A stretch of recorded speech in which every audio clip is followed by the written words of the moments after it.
Hello friends, मैं गौरव सहगल एक बार फिर आप सभी लोगों का बहुत बहुत स्वागत करता हूं टैली होम के यूट्यूब चैनल पर, जहां पर हम टैली ERP9 सॉफ्टवेयर और अकाउंट से रिलेटेड वीडियो को शेयर करते हैं। दोस्तों, आज का हमारा ये वीडियो उन सभी कैंडिडेट और व्यूअर्स के लिए हेल्पफुल हो सकता है जिनको लेज़र पोस्टिंग में कुछ इश्यूज़ आते हैं, प्रॉब्लम्स आती हैं।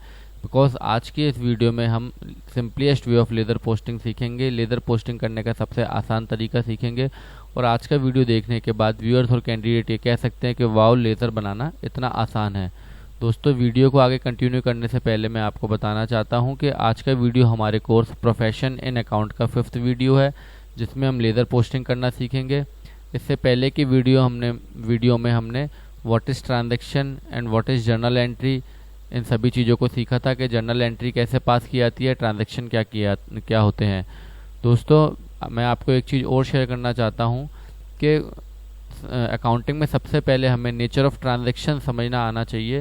बिकॉज अगर हमें नेचर ऑफ, तो आगे के हमारे पार्ट अकाउंटिंग के, चाहे वो जर्नल एंट्री हो, चाहे वो लेज़र हो, चाहे वो ट्रायल बैलेंस हो, प्रॉफिट एंड लॉस अकाउंट हो, बनाना बहुत ही सिंपल हो जाता है।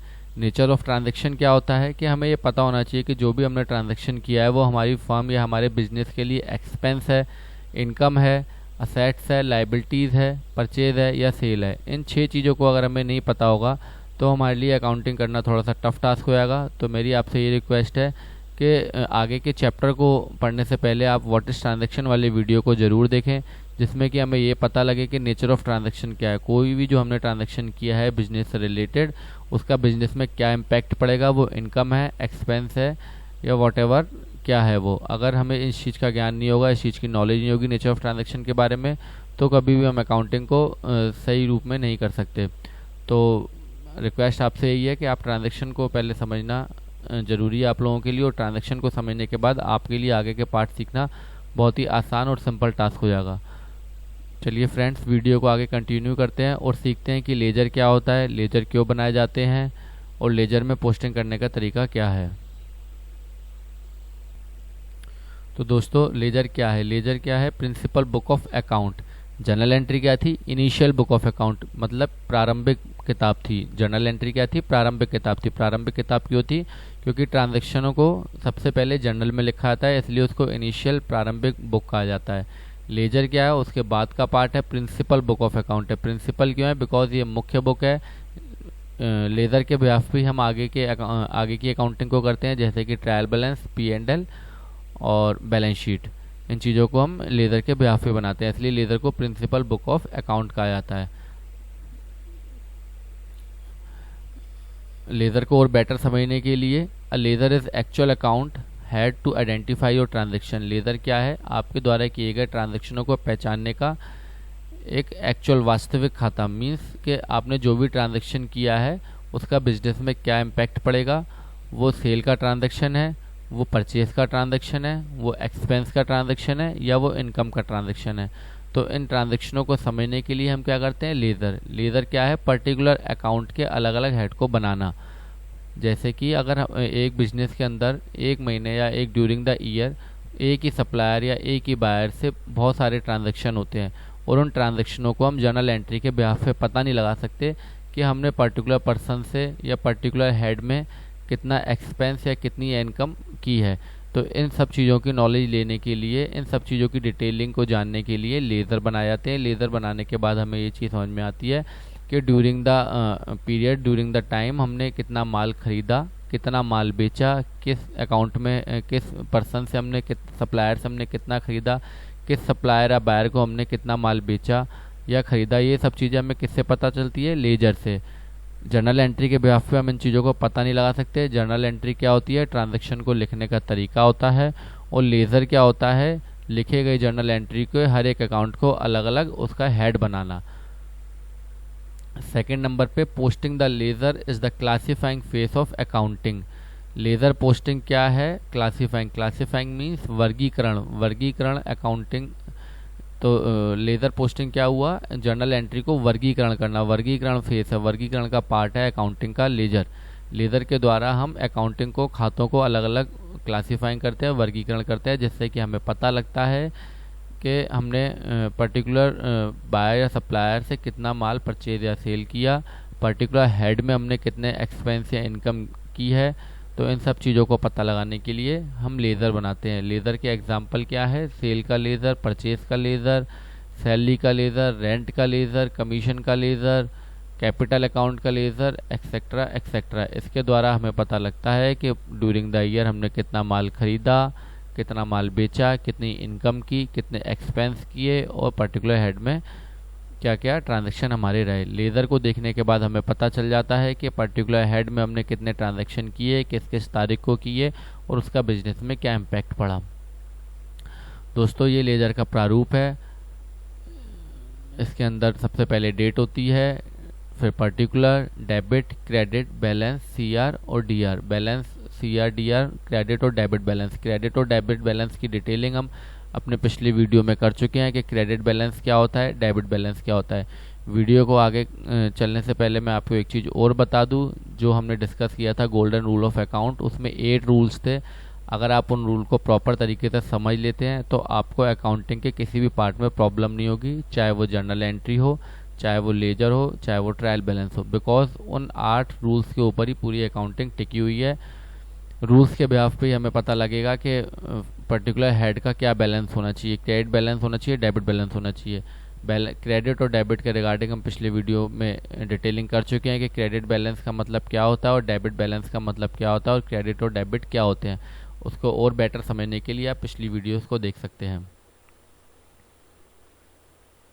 यहाँ पर मैं दोस्तों आपको एक चीज़ बताना चाहूँगा कि जो हमने सबसे पहले ट्रांजैक्शन पढ़े थे उसमें जो हमने ट्रांजैक्शनों को लिखा था उसी के आगे हमने जर्नल एंट्रीज की थी, उसी के अब हम लेज़र बनाएंगे, उसी का P&L और उसी की बैलेंस शीट बनाएंगे और इसी सेम क्वेश्चन को हम आगे फर्दर टैली में करके भी बताएंगे। तो आप उन ट्रांजैक्शनों को अच्छे से अपनी बुक्स में या आप जैसे भी उसको सेव करना चाहे समझ सकते हैं। तो दोस्तों ये हमारी जर्नल एंट्रीज थी उन ट्रांजैक्शनों की। मैंने एक ही पेज में इसको कन्वर्ट कर दिया है जिसमें कि हमें पता लगे और आसानी रहे। तो ये हमारी जर्नल एंट्रीज थी जो उन ट्रांजैक्शनों की हमने जर्नल एंट्रीज की थी। अब इन्हीं जर्नल एंट्रीज की हमें लेज़र पोस्टिंग करनी है। लेज़र पोस्टिंग करने में हमें क्या करना होता है? क्लासिफाइंग फेस होता है, मतलब वर्गीकरण करना होता है। किनका वर्गीकरण करना होता है? जिन जिन अकाउंट्स को हमने डेबिट या क्रेडिट किया है। तो सबसे पहले हमें इन जर्नल एंट्रीज में देखने हैं कि हमें कितने लेज़र बनाने हैं। ये हमें कैसे पता लगेगा? जिन जिन अकाउंट को हमने डेबिट या क्रेडिट किया है हमें उतने ही लेज़र बनाने हैं। उसको और बेटर समझने के लिए मैंने यहाँ पे बता दिया है कि number of ledger to be prepared, हमें कितने टोटल लेज़र बनाने हैं उन जर्नल एंट्री के बिहाफ पे। तो यहाँ पे 11 लेज़र हैं। इनको हम समझते हैं कि हमें इन अकाउंटों को क्यों बनाना है। तो सबसे पहले हमने फर्स्ट ट्रांजैक्शन की जब एंट्री की थी तो उसमें हमने कैश को डेबिट किया था। तो सबसे पहले हमें किसका लेज़र बनाना है? कैश का। सेकंड लेज़र हमने किसका बनाना है? रमेश कैपिटल का। थर्ड लेज़र हमने किसका बनाना है? परचेज, क्योंकि सेकंड एंट्री में हमने माल खरीदा था। फोर्थ लेज़र हमें बनाना है ABC का, बिकॉज हमने ABC से माल खरीदा था। तीसरी एंट्री के अंदर हमने XYZ को माल बेचा तो हम XYZ का लेज़र बनाएंगे। तीसरी एंट्री में हमने माल बेचा था इसलिए सेल का लेज़र भी बनाएंगे। फर्नीचर खरीदा इसलिए फर्नीचर का लेज़र बनाएंगे। कैश हमारा यहाँ पे दोबारा से रिपीट हो रहा है, जो रिपीट होगा उसको हम दोबारा नहीं लिखेंगे बिकॉज कैश का लेज़र हम ऊपर लिख चुके हैं कि हमें कैश का लेज़र प्रिपेयर करना है। यहाँ पे हमने माल फर्नीचर किस में खरीदा है? कैश में खरीदा है। लेज़र एक तरीके से क्या है? एक आपकी पॉकेट है एक तरीके से, अगर इसको और बेटर समझे। मीन्स के रमेश बिजनेस में पैसे लेके आया था, कितने? 1 लाख। अब उस 1 लाख उस पॉकेट में से कितना इन हो रहा है और कितना आउट हो रहा है। जैसे कि हमने फर्नीचर खरीदा तो हमारी पॉकेट से आउट हुआ, फिर हमारे पास XYZ को हमने माल बेचा था, उससे हमें पैसे मिले तो हमारे द्वारा से इन हुआ। इस एंट्री के अंदर कैश अकाउंट डेबिट हुआ है, कैश का लेज़र हम ऊपर सेलेक्ट कर ही चुके हैं, XYZ का लेज़र सेलेक्ट कर ही चुके हैं। उसके बाद हम किसका लेज़र बनाएंगे? बैंक का, क्योंकि यहाँ पे बैंक फर्स्ट टाइम यहाँ पे आया है। बैंक अकाउंट डेबिट हुआ है, कैश क्रेडिट हुआ है, तो कैश का लेज़र हम सेलेक्ट कर चुके हैं, बैंक का लेज़र यहाँ पे हम सेलेक्ट करेंगे, तो बैंक का लेज़र बनाना है। उसके बाद कमीशन का लेज़र बनाना है। कमीशन किसको दिया? राम को, तो राम का लेज़र बनाना है। फिर उसके बाद रेंट का लेज़र बनाना है। उसके बाद बैंक हमारा रिपीट हुआ है, बैंक का हम ऊपर लिख ही चुके हैं, ABC का हम लिख ही चुके हैं। तो दोस्तों हमें टोटल कितने लेज़र बनाने हैं? 11 लेज़र। इन लेज़रों को बनाने से हमें क्या पता लगेगा कि ड्यूरिंग द पीरियड हमने कैश के ट्रांजैक्शन कितने की और कैश की पोजीशन क्या है। Ramesh during the year, during the period Ramesh ने कितनी कैपिटल लाई थी, कितनी विड्रॉ की, ये हमें पता लगेगी। परचेज से हमें ये पता लगेगा कि हमने ड्यूरिंग द पीरियड कितना माल खरीदा। ABC से हमें ये पता लगेगा कि AB से हमने कितनी बार किस किस डेट को क्या क्या ट्रांजेक्शन किए। सेम XYZ से हमें पता लगेगा कि XYZ से हमने कितने ट्रांजेक्शन किए। सेल हमने ड्यूरिंग द पीरियड कितना किया, फर्नीचर कितना खरीदा, बैंक अकाउंट से कितने ट्रांजैक्शन किए, कमीशन किस किसको दी, कितनी कितनी दी, राम से हमारा क्या लेन देन, क्या ट्रांजैक्शन हुआ, रेंट की हमारी क्या पोजीशन है, ड्यूरिंग द पीरियड हमने कितना रेंट पे किया, कितना मिला, कितना गया। तो आइए अब हम लेज़र पोस्टिंग सीखते हैं कि लेज़र में पोस्टिंग कैसे की जाती है जर्नल एंट्री। तो दोस्तों लेज़र पोस्टिंग करना बहुत ही सिंपल टास्क है। हमें करना क्या होता है कि जब जो हमने जर्नल एंट्री पास की है और जिसका हम लेज़र बना रहे हैं, जर्नल एंट्री में जिसका भी हम लेज़र बना रहे हैं वो हमारा डेबिट हुआ है तो उस अमाउंट को हम डेबिट साइड लिखेंगे, और अगर वो हमारा अकाउंट क्रेडिट हुआ है तो उस अमाउंट को हम क्रेडिट साइड लिखेंगे, और उसके अपोजिट में जो नेम होगा उसको हम पर्टिकुलर में लिखेंगे। आइए इसको समझते हैं और बेटर तरीके से। सबसे पहले हमने जैसा कि लिखा था हमें किसका लेज़र बनाना है, कैश का लेज़र बनाना है। हमारा प्रारूप क्या था, date, particular, debit, credit, balance, CR या डीआर, क्रेडिट बैलेंस है या डेबिट बैलेंस है। कैश हमारा क्या होता है, असेट्स होती है। कौन सी असेट्स होती है, करंट असेट्स, और करंट असेट्स का बैलेंस क्या होता है, debit balance. Golden rule of accounting में आप इस चीज़ को और बेटर तरीके से समझ सकते हैं कि असेट्स का डेबिट बैलेंस होता है, लाइबिलिटीज़ का क्रेडिट बैलेंस होता है, एक्सपेंस का डेबिट बैलेंस होता है, इनकम का क्रेडिट बैलेंस होता है, परचेज का डेबिट बैलेंस होता है, और सेल का क्रेडिट बैलेंस होता है। इन 6 चीज़ों को अगर हमें समझ में आ गया तो ये बैलेंस वाले पार्ट को समझने में हमें दिक्कत नहीं होगी। और इन 6 चीज़ों को समझने से पहले भी हमें नेचर ऑफ ट्रांजैक्शन समझना बहुत ज़रूरी है, इसीलिए मैं इस बात को बार बार रिपीट कर रहा हूँ कि नेचर ऑफ ट्रांजैक्शन को आप ज़रूर समझिएगा। अगर कुछ वहाँ पे प्रॉब्लम आ रही है तो आप कमेंट बॉक्स में कमेंट कर सकते हैं। चलिए सीखते हैं कि पोस्टिंग कैसे करनी है। तो कैश अकाउंट का अगर हम लेज़र बना रहे हैं तो जर्नल एंट्री में जितनी बार कैश रिपीट हुआ है उस ट्रांजैक्शन को हमने पोस्टिंग करते समय लिखना है। तो पहला हमारा कैश कहाँ पे आया है, जो हमने पहला ट्रांजैक्शन किया था रमेश कैपिटल, रमेश जो है वो कैपिटल लेके आया था कैश में 1 लाख रुपीज़। यहाँ पे कैश क्या हो रहा है, डेबिट हो रहा है। उसके अपोजिट नेम कौन सा है, रमेश। अपोजिट नेम मीन्स के उसके अगेंस्ट में क्रेडिट या डेबिट क्या हुआ है, तो यहाँ पे क्रेडिट क्या हुआ, रमेश हुआ है। लेज़र किसका बना रहे हैं, कैश का लेज़र बना रहे हैं। कैश डेबिट हुआ है तो अमाउंट डेबिट साइड में लिखेंगे। सबसे पहले डेट लिखेंगे, डेट 1/4/2018। पर्टिकुलर में अपोजिट नेम लिखेंगे, अपोजिट नेम क्या है, रमेश कैपिटल। अमाउंट क्या हुई है कैश की, डेबिट अमाउंट हुई है तो डेबिट में 1 लाख रुपीज़ लिख देंगे। क्रेडिट कुछ नहीं हुआ, बैलेंस कितना बचा हम पे 1 लाख रुपीज़। क्या बैलेंस है, ये डेबिट बैलेंस है। डेबिट बैलेंस क्यों है, क्योंकि डेबिट साइड बड़ी है और असेट्स का हमेशा डेबिट बैलेंस होता है। 1/4 इस एंट्री को देखने के बाद हमें क्या पता लग रहा है कि 1/4/2018 को हमारे पास कैश कहाँ से आया, रमेश से आया।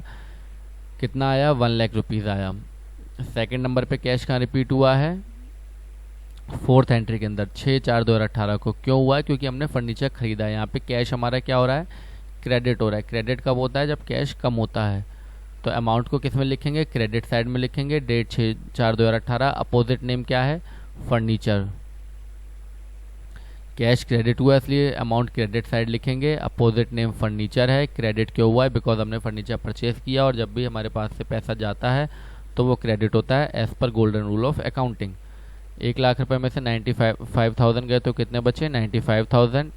डेबिट बैलेंस बड़ा है इसलिए इसको डेबिट करेंगे। Next entry 4/4/2018। कैश इसमें डेबिट हुआ है, XYZ क्रेडिट हुआ है। कैश डेबिट क्यों हुआ है, क्योंकि XYZ से हमें कैश मिला है। तो डेट में डेट लिखेंगे, पर्टिकुलर में अपोजिट नेम XYZ है। कैश हमारा क्या हुआ है यहाँ पे इस एंट्री के अंदर, डेबिट हुआ है इसलिए डेबिट साइड में 40,000 लिखेंगे। कैश आया है इसलिए बैलेंस बढ़ गया, 95,000 प्लस 40,000 इक्वल टू 1,35,000 हो गया। Balance debit because debit side बड़ी है। बड़ी का मतलब क्या है कि हमारा 1 लाख रुपए में से 5,000 गए थे, 40,000 रुपये आए तो टोटल 1,35,000 हो गए। अगली एंट्री 5/4/2018 में बैंक में हमने पैसा जमा कराया, कैश क्रेडिट हुआ है। पोस्टिंग करते समय क्रेडिट साइड अमाउंट लिखेंगे। अपोजिट नेम बैंक है, डेट में डेट लिखेंगे। बैलेंस 1,25,000 क्योंकि बैलेंस कम हुआ है। कम क्यों हुआ है, क्योंकि बैंक में पैसा जमा कराया है। 1,25,000 रुपये हमारे पास बचे। डेबिट बैलेंस, डेबिट अभी भी बड़ा है। और एक चीज़ और बता दूं, कैश कभी भी क्रेडिट नहीं होता बिजनेस के अंदर, बिकॉज अगर कैश क्रेडिट होएगा तो उसको हम नेगेटिव बैलेंस बोलते हैं और कैश क्रेडिट नहीं हो सकता है। इसलिए नहीं हो सकता क्योंकि अगर कोई भी हमने ट्रांजैक्शन किया और हमारे पास कैश नहीं था तो वो ट्रांजैक्शन कैसे हो गया, इसलिए एज पर अकाउंटिंग कैश कभी भी नेगेटिव नहीं हो सकता है। नेक्स्ट एंट्री 8/4/2018 को इसमें कैश का ट्रांजैक्शन नहीं है। सेकंड पे कैश का ट्रांजैक्शन है। राम को हमने कैश में दिए कितने, 200 रुपये। कैश क्या हो रहा है यहाँ पे, क्रेडिट हो रहा है। क्रेडिट साइड में लिख देंगे 200 रुपीज़। अपोजिट नेम राम है, कम हुआ है इसलिए 1,25,000 रुपये में से 200 रुपये चले जाएंगे तो बचे 1,24,800। अगली एंट्री रेंट की है जिसमें हमने रेंट दिया है कैश में। कैश यहाँ पे क्रेडिट हो रहा है इसलिए क्रेडिट साइड में लिखेंगे अमाउंट को। अपोजिट नेम रेंट है, रेंट लिखेंगे, डेट में डेट लिखेंगे। 1,24,800 में से 1,000 कम कर देंगे। क्यों कम करेंगे, क्योंकि रेंट दिया है तो कम हुआ है और बैलेंस बचा 1,23,800। अगली एंट्री 11/4/2018 को ABC को हमने कैश में 20,000 दिए, बैंक में 20,000 दिए, बैंक द्वारा 20,000 दिए। यहाँ पे हमने कैश का लेज़र बना लिया इसलिए हमें कैश की रकम देखेंगे खाली। कैश की रकम हमने, कैश की अमाउंट कितनी है हमारी, 20,000। किसको दिया है, ABC को। कैश क्या हुआ है, क्रेडिट हुआ है। क्रेडिट साइड में 20,000 लिखेंगे। दिया किसको है, ABC को। ABC लिखेंगे, डेट में डेट आएगी। 1,23,000 में से 20,000 रुपये कम होगा क्योंकि हमने पैसे दिए हैं ABC को। दिए क्यों थे, क्योंकि इससे हमने माल खरीदा था। बैलेंस हमारे पास 1,03,800 रुपये बचा। यहाँ पे दो था, एक कैश था एक बैंक अकाउंट। हमने कैश के अमाउंट को क्यों लिया खाली, क्योंकि हम कैश का लेज़र बना रहे हैं। तो दोस्तों ये हमारा कैश का लेज़र कंप्लीट हो गया। अब इस लेज़र को बनाने के बाद हमें क्या पता लग रहा है कि हमने ड्यूरिंग द पीरियड हमारे पास कितना पैसा इन हुआ, कितना पैसा आउट हुआ। इसलिए हम लेज़र बनाते हैं। यह लेज़र देख के हमें पता लग रहा है कि किस किस डेट को कैश के ट्रांजैक्शन हुए और उसका क्या बिजनेस में इम्पैक्ट पड़ा। नटशेल में समझते हैं। जैसे कि 1/4/2018 को रमेश पैसा लेके आया था 1,00,000 रुपये। उसके बाद हमने फर्नीचर ख़रीदा। क्रेडिट साइड में कौन सी रकम आती है, जब हमारी जेब से पैसा जाता है। डेबिट में क्या होता है, कैश जब बढ़ता है। गोल्डन रूल ऑफ अकाउंटिंग पढ़ सकते हो। 1,00,000 रुपये रमेश लेके आए 1/4/2018 को। 6/4/2018 को फर्नीचर खरीदा 5,000 रुपये का। 4/4/2018 को XYZ से पैसे आए क्योंकि हमने इसको माल बेचा था। 5/4 को हमने बैंक में पैसे जमा कराए। 8/4 को हमने राम को पैसे दिए। 9/4 को रेंट दिया और 11/4 को हमने ABC को पैसे दिए क्योंकि इससे हमने माल खरीदा था। एंड ऑफ द पीरियड हमारे पास क्या है, 1,03,800 रुपये बचे। रमेश 1,00,000 रुपये लेके आया था। आज की तारीख में उसके पास कैश का बैलेंस कितना है, 1,03,800 रुपये। एंड ऑफ द डे हम बैलेंस को लिखते हैं। बैलेंस को हम कब लिखते हैं, एंड ऑफ द डे हमारे पास बैलेंस कितना था और एंड ऑफ द पीरियड हमारे पास बैलेंस कितना है, 1,03,800 रुपये। अगला लेज़र बनाते हैं। अगला लेज़र हमें किसका बनाना था, रमेश कैपिटल का। बिकॉज यहाँ पे कैश के बाद क्रेडिट क्या हुआ था, रमेश कैपिटल। सेकंड अकाउंट हमारा क्या था, रमेश कैपिटल। तो रमेश कैपिटल का लेज़र बनाएंगे। रमेश कैपिटल, रमेश यहाँ पे क्या हुआ है, क्रेडिट हुआ है। अपोजिट नेम क्या है, कैश। तो रमेश क्रेडिट हुआ है इसलिए हम क्रेडिट में रकम लिख देंगे। अपोजिट नेम कैश, डेट में डेट आ जाएगी 1,00,000 रुपये। बैलेंस CR बैलेंस बड़ा है इसलिए क्रेडिट लिखेंगे। क्रेडिट बैलेंस ये क्यों आया, क्योंकि लाइबिलिटीज़ है फर्म की लाइबिलिटीज़ क्यों है, क्योंकि रमेश पैसा लेके आया था। बिजनेस को उसको पैसा वापस करना है इसलिए फर्म की लाइबिलिटीज़ बिजनेस की लाइबिलिटीज़ है। इस लेज़र को देखने के बाद हमें क्या पता लग रहा है कि रमेश कैपिटल लेके आया था 1/4/2018 में। किस रूप में लाया था, कैश के रूप में लाया था। कितना लाया था, 1,00,000 रुपये लाया था। अभी तक उसने कुछ विड्रॉ या और एडिशन नहीं किया है इसलिए उसका बैलेंस कितना है, 1,00,000 रुपीज़। अगला अकाउंट हम किसका बनाएंगे, परचेज़ का बनाएंगे क्योंकि नेक्स्ट एंट्री में हमारा परचेज़ क्या हुआ था, डेबिट। जिसका लेज़र बना रहे होते हैं वो उस अकाउंट को देखते हैं डेबिट हुआ या क्रेडिट हुआ है। डेबिट होता है तो डेबिट साइड में रकम लिखते हैं, क्रेडिट होता है तो क्रेडिट साइड में रकम लिखते हैं। परचेज़ का लेज़र बना रहे हैं। परचेज डेबिट हुआ है 50,000 रुपीज़। डेट में डेट आ गई। अपोजिट नेम क्या है, ABC। Opposite name means ABC से हमने माल को खरीदा है। बैलेंस क्या है, debit balance. Golden rule of accounting के अकॉर्डिंग परचेज हमेशा डेबिट होती है और उसका बैलेंस क्या आता है, डेबिट बैलेंस आता है। इस लेज़र को देखने के बाद हमें क्या पता लग रहा है कि हमने 2/4/2018 को ABC से माल खरीदा। कितना, 50,000 रुपीज़ का खरीदा। बैलेंस कितना है, 50,000। यहाँ पे बैलेंस बढ़ता या कम कब होता, बढ़ता जब अगर हम और किसी पार्टी से माल खरीदते तो यहाँ पे उस पार्टी का नाम आता और बैलेंस बढ़ता आता। तो ड्यूरिंग द पीरियड हमारी परचेज बढ़ती आती है। और परचेज क्रेडिट भी होती है, कब होती है, जब परचेज रिटर्न होती है, अगर हम किसी को माल वापस करते हैं। ये सब चीज़ें हम अभी एडवांस लेवल की जब अकाउंटिंग सीखेंगे उसमें और बेटर तरीके से समझेंगे। नेक्स्ट लेज़र किसका बनाएंगे, ABC का बनाएंगे। ABC कौन है, जिससे हमने माल खरीदा था। माल खरीदा मतलब ये हमारा क्रेडिटर है। इसका बैलेंस हमेशा क्या आएगा, क्रेडिट बैलेंस ही आएगा। ABC के ट्रांजैक्शन देखते हैं। पहला ट्रांजैक्शन 2/4/2018 को ABC क्रेडिट हुआ था इसलिए उसकी रकम क्रेडिट साइड में लिखेंगे। क्या करा था हमने, परचेज करी थी। 2/4/2018 को परचेज की ABC से 50,000। बैलेंस कितना, 50,000 क्रेडिट। क्रेडिट बैलेंस क्यों है, क्योंकि क्रेडिट साइड बड़ी है और ये हमारी लाइबिलिटीज़ है क्योंकि ABC को हमने पैसा वापस करना है। क्यों करना है, क्योंकि हमारा क्रेडिटर है। नेक्स्ट ट्रांजैक्शन हमारा कब रिपीट हुआ? 11/4/2018 को, जब हमने एबीसी को कैश में 20,000 रुपये दिए और चेक द्वारा 20,000 दिए। तो एबीसी टोटल कितना डेबिट हुआ? 40,000। तो डेबिट में कितनी अमाउंट आएगी? 40,000। किस किस अकाउंट के अंडर? कैश में। कैश में हमने कितना दिया था? 20,000। और बैंक में हमने कितना दिया? चेक द्वारा कितना दिया? 20,000। Opposite name cash and bank 11/4/2018 को एबीसी डेबिट हुआ कितने से? 40,000 से 20,000 20,000। तो हमने एबीसी से कितने का माल खरीदा है? इस लीडर को देखने के बाद हमें क्या पता लग रहा है कि एबीसी से हमने 50,000 का माल खरीदा था। 20,000 कैश में दिए, 20,000 चेक द्वारा दिए थे। आज एंड ऑफ द पीरियड उसके पास हमारा कितना बैलेंस है? 10,000। क्या है? Credit balance. Credit means creditor, creditor balance है उसका, लेनदार है वो। लेनदार क्यों है? क्योंकि परचेज हमने उसे की थी। नेक्स्ट लेजर जो हम बनाएंगे वो है XYZ। XYZ क्या है? XYZ को हमने माल बेचा था, जिसका लेजर बना रहे हैं उसको देखते हैं डेबिट हुआ या क्रेडिट हुआ है। यहाँ पे XYZ डेबिट हुआ है, इसलिए हम डेबिट में लिखेंगे कितने? 80,000 रुपीज़। अपोजिट नेम क्या है? सेल है। XYZ का लेजर बनाएंगे 3/4/2018 को, अपोजिट नेम सेल है। सेल की थी हमने XYZ को। XYZ यहाँ पे क्या हुआ है? डेबिट हुआ है, इसलिए डेबिट में 80,000 रुपीज़ लिखेंगे। बैलेंस कितना बचा हम पे? 80,000 डेबिट। डेबिट क्यों है? क्योंकि XYZ हमारा डेटर्स है। डेटर्स कौन होते हैं? जिनको हम माल बेचते हैं वो हमारे देनदार होते हैं, और देनदार का हमेशा क्या बैलेंस होता है? डेबिट बैलेंस होता है, क्योंकि ये हमारी असेट्स होती है, करंट असेट्स होती है, और असेट्स का हमेशा डेबिट बैलेंस होता है। अगेन रिक्वेस्ट के गोल्डन रूल ऑफ अकाउंटिंग को जरूर पढ़िएगा। अगला ट्रांजैक्शन हमारा कब हुआ? 4/4/2018 को। क्या हुआ? कैश आया किससे? XYZ से। यहाँ पे XYZ क्या हो रहा है? क्रेडिट हो रहा है, तो क्रेडिट साइड में 40,000 लिखेंगे। कैश में आया इसलिए यहाँ पे कैश लिखेंगे। 4/4/2018 डेट है। 80,000 रुपीज़ में से 40,000 गए, तो हमारे पास बैलेंस कितना बचा? 40,000 डेबिट। मीन्स के 80,000 रुपये का माल बेचा था, 40,000 रुपये आ गए, बैलेंस कितना बचा? 40,000 रुपये। नेक्स्ट ट्रांजैक्शन 10/4/2018 को बैंक अकाउंट डेबिट हुआ है, XYZ क्रेडिट हुआ है। क्यों? क्योंकि बैंक में पैसा आया है, मीन्स कि इसने हमको चेक दिया है। तो XYZ यहाँ पे क्या हो रहा है? क्रेडिट हो रहा है, इसलिए क्रेडिट साइड में 40,000 लिखेंगे। अपोजिट नेम बैंक, क्योंकि इसने चेक दिया हमें। 10/4/2018 40,000 रुपीज़ में से 40,000 गए, तो बैलेंस कितना बचा? 0। इस लेजर को देखने के बाद हमें क्या पता लग रहा है कि XYZ को हमने 3/4/2018 को माल बेचा था 80,000 का। 4/4/2018 को उससे कैश आया 40,000, एंड 10/4/2018 को बैंक आया 40,000। तो इसलिए लेज़र बनाया जाता है कि ये लेज़र देखने के बाद हमें सारा कुछ पता लग जाता है, जो कि जनरल एंट्री से हम पता नहीं लगा सकते। ये क्लासीफाइंग फेस है, वर्गीकरण फेस है। नेक्स्ट जो लेज़र वो बनाएंगे वो है सेल का। सेल हमारी ड्यूरिंग द जनरल एंट्री एक बार हमने सेल किया। कब किया? 3/4/2018 को। सेल यहाँ पे क्या हुआ है? क्रेडिट हुआ है, तो क्रेडिट में लिखेंगे 80,000। किसको माल बेचा है? XYZ को। 3/4/2018 बैलेंस क्या आएगा? क्रेडिट बैलेंस आएगा। क्रेडिट साइड बड़ी है और सेल हमेशा क्रेडिट ही होती है, तो इसलिए यहाँ पे क्रेडिट बैलेंस आएगा। ड्यूरिंग द पीरियड हमने XYZ को केवल 80,000 रुपीज़ का माल बेचा है। नेक्स्ट लेज़र हम बनाएंगे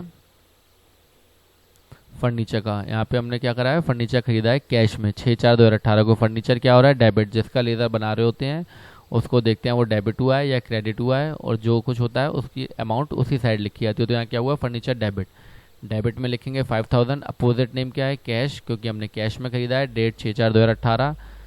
5,000 बैलेंस डेबिट बैलेंस, क्योंकि डेबिट साइड बड़ी है और ये असेट्स है, असेट्स का हमेशा डेबिट बैलेंस ही होता है। उसके बाद हम बैंक का लेज़र बनाएंगे। बैंक के ट्रांजैक्शन देखेंगे जनरल एंट्री में बैंक का ट्रांजैक्शन कितनी बार रिपीट हुआ है। तो पहला ट्रांजैक्शन हमारा 5/4/2018 को बैंक डेबिट हुआ है। जिसका लेज़र बना रहे होते हैं उसकी अमाउंट देखते हैं डेबिट हुई है या क्रेडिट हुई है। डेबिट होती है तो डेबिट साइड में लिखते हैं लेज़र पोस्टिंग के समय, और क्रेडिट होती है तो क्रेडिट साइड लिखते हैं। यहाँ बैंक डेबिट हुआ है तो डेबिट में लिखेंगे 10,000। बैंक डेबिट कब होता है? जब बैंक का बैलेंस बढ़ता है। तो यहाँ पे बढ़ा क्यों है? क्योंकि हमने कैश डिपॉजिट किया है बैंक के अंदर 5/4/2018 में 10,000। बैलेंस कितना? 10,000 है। बैंक बैलेंस मीन्स कि इस अकाउंट में, पर्टिकुलर अकाउंट में हमारा कितना बैलेंस है अभी। तो हमारा बैंक में कितना बैलेंस है? 10,000। कितनी तारीख को? 5/4/2018 को। डेबिट बैलेंस क्यों है? क्योंकि असेट्स है और असेट्स का हमेशा डेबिट बैलेंस होता है और डेबिट साइड बड़ी है। नेक्स्ट ट्रांजेक्शन कब रिपीट हुआ? 4/4/2018 को, जब हमें XYZ से चेक मिला कितने का? 40,000 का। तो यहाँ पे बैंक क्या हो रहा है? डेबिट। तो डेबिट साइड लिखेंगे 40,000। किससे मिला? XYZ से। डेट 10/4/2018। 10,000 बैलेंस था, 40,000 रुपये का चेक मिला। टोटल बैलेंस कितना हो गया? 50,000। 11/4/2018 को हमने ABC को पैसे दिए कितने? 40,000 रुपये दिए। किस में दिए? 20,000 कैश में, 20,000 चेक द्वारा दिए। तो यहाँ पे हम ABC लिखेंगे बिकॉज ABC को दिया है। बैंक द्वारा कितने दिए हैं, चेक द्वारा कितने दिए, 20,000, इसलिए यहाँ पे हम 20,000 लिखेंगे। तो 50,000 रुपीज़ में से 20,000 गए तो बचे कितने, 30,000 डेबिट, क्योंकि डेबिट साइड बड़ी है। बैंक का हमेशा डेबिट बैलेंस आता है, क्रेडिट बैलेंस भी आता है, वो एक एक्सेप्शनल केस होते हैं जिनको हम OD अकाउंट बोलते हैं, वो फर्दर हम सीखेंगे। तो यहाँ पे बैंक हमारा क्या है, असेट्स है, असेट्स का बैलेंस डेबिट होता है। इस लेज़र की पोस्टिंग के बाद हमें क्या पता लग रहा है कि बैंक में 5/4/2018 को हमने 10,000 रुपये जमा किए थे, फिर 40,000 रुपये का चेक हमें XYZ से मिला था और ABC को हमने 20,000 रुपये का चेक दिया। टोटल बैलेंस आज की तारीख में बैंक में कितना है, 30,000, 30,000 रुपये। अगला लेज़र बनाएंगे कमीशन का। कमीशन हमारा कहाँ पे रिपीट हुआ है, यहाँ पे 8/4/2018 को कमीशन किसको दिया है, राम को। कमीशन अकाउंट डेबिट हुआ है तो डेबिट साइड में लिखेंगे 200, दिया किसको है, राम को। डेट में डेट आएगी, बैलेंस कितना, 2000, डेबिट बैलेंस। डेबिट बैलेंस क्यों है, क्योंकि डेबिट साइड बड़ी है। और दूसरा रीज़न, कमीशन दी है जो कि हमारे लिए एक्सपेंस है, और एक्सपेंस का हमेशा क्या होता है, डेबिट बैलेंस होता है। इनकम का हमेशा क्या होता है, क्रेडिट बैलेंस होता है। यहाँ पे हम दोबारा लेज़र किसका बना रहे हैं, राम का बना रहे हैं, क्योंकि हमने कमीशन किसको दी थी, राम को। तो राम क्रेडिट हुआ है, क्रेडिट साइड में 200 लिख दिए, अपोजिट नेम कमीशन था, 8/4/2018 को दिया। क्रेडिट बैलेंस, क्रेडिट बैलेंस क्यों, क्योंकि राम लाइबिलिटीज़ है, राम को हमें कमीशन देनी थी 200 रुपये, इसलिए क्रेडिट बैलेंस और क्रेडिट साइड बड़ी है।